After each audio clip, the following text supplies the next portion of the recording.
The thing is, I don't have access to a team. Hey, what about me? Well, you don't count. You're literally me. That's a fair point. Best I have is my wife, Tina. More like this, like you're crooked. I handed her a camera once. Come on, just hold the camera straight. And why that didn't work, you ask? Let's just say I don't want to sleep on the couch tonight. So the best that I have is tripods, and they work so well doing exactly what I need them to do. Well, most of the time. You see, tripods, they get in the way, and sometimes I just want to mount my camera just a bit more discreetly. Introducing the iFootage Spider Crab Magic Arm. Comes with an adaptable screw mount, a quick release system. With it, I used the 9 Solutions big clamp and added the Falcam quick release plate. And unlike other magic arms, Yeah, that's not going anywhere. thank you. Okay, now I have your attention. We're gonna go over different ways that you can use this magic arm in your workflow. Starting with number 1.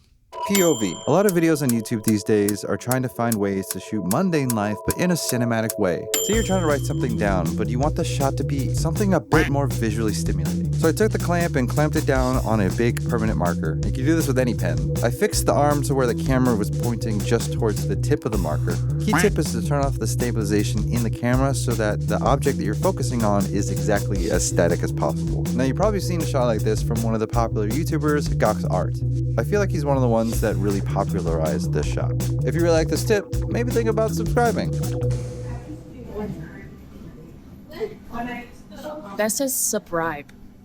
You know I can't spell. Another mundane shot I thought about is like, if your vlog is about cleaning up or spring cleaning or something like that, what if you mounted your camera to the vacuum? And honestly, this came out really cool. I really like the dynamic of the shot. If you've seen the video, The Art of Slow Living, it starts off with a shot where it's above the bed as I'm like frantically waking up. Fortunately, I do have a couple mounting points that are above my bed. I use the light bar as a mounting point to clamp the camera down to just get a very simple top-down shot. I also really like this angle. So I built these rafters that go across the ceiling in my studio. I built them for 2 reasons. 1, for sound dampening and stuff. 2, for shots like this. I think this is so cool and unique. Also, you get to see the space in a way more interesting way than just straight onto a wall. That's where I'm looking, to see you guys. I don't trust a lot of things holding my camera, but holding up cameras is not the only thing you do.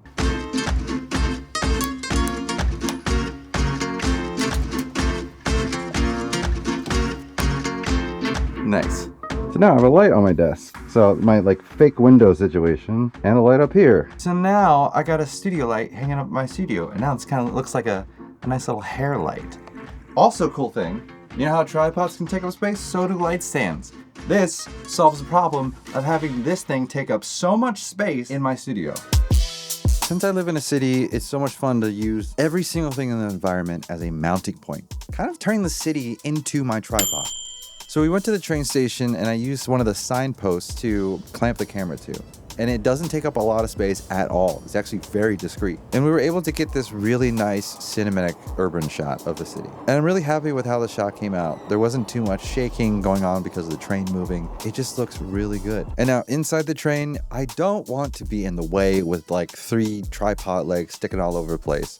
So mounting it to the pole on the inside really made this easy. And it doesn't even sacrifice the kind of quality of angles you can get. To kind of end this little sequence I was working on, I clamped it to the lower point of one of the support beams. And I was able to get 2 cool shots out of this.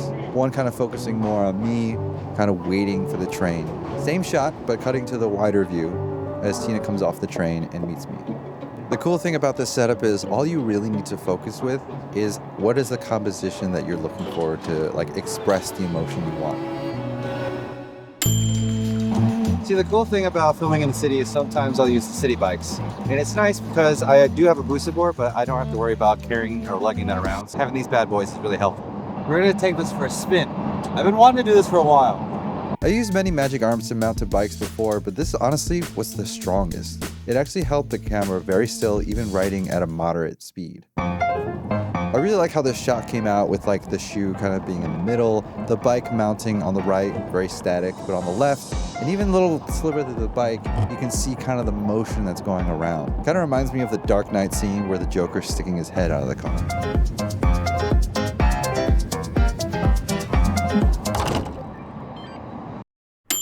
Now we're going to a bookstore to film in, and This is one of those fine examples where a tripod just would not make sense. Very obvious, and it also gets in the way. Say like a bookstore, where you're technically not supposed to take photos or videos because it's like a private property kind of situation.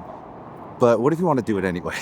So immediately walking into the library, the owner was like, no photography. So I was like, all right, I found this little corner away from him on the opposite side, and I was able to shoot this really cool cinematic shot of me and Tina, where she's kind of like showing me a book that she's interested in, emphasizing the sequence that I'm building, where it's like we're meeting up and going on this like little date. And I was able to hold this shot for like a good 30 seconds before I wanted to like hurry up and remove the camera so I didn't get yelled at. If you live in any downtown city, you're gonna find scaffolding. And honestly, it's one of the coolest things to mount a camera to. You can get so many angles. And particularly, I liked this cross beam one. And I mounted it to it, and it allowed me to have like this frame within a frame where it really helps you focus on us as a couple in the front. You see, all these angles are cool, but these cool shots, VFX, and even like trendy transitions, all of this stuff is not the main thing. It's not the meat of the story. It's the tool with which to express more emotion in certain aspects of the story you're trying to tell. Because at the end of the day, nobody's really gonna remember that you used a fisheye lens or nailed a transition. What they're gonna remember is how you made them feel. See, the gear just helps you get out of your own mind and out of your own way. It helps you be able to tell the story you actually came here to tell. So yeah, go find your angle.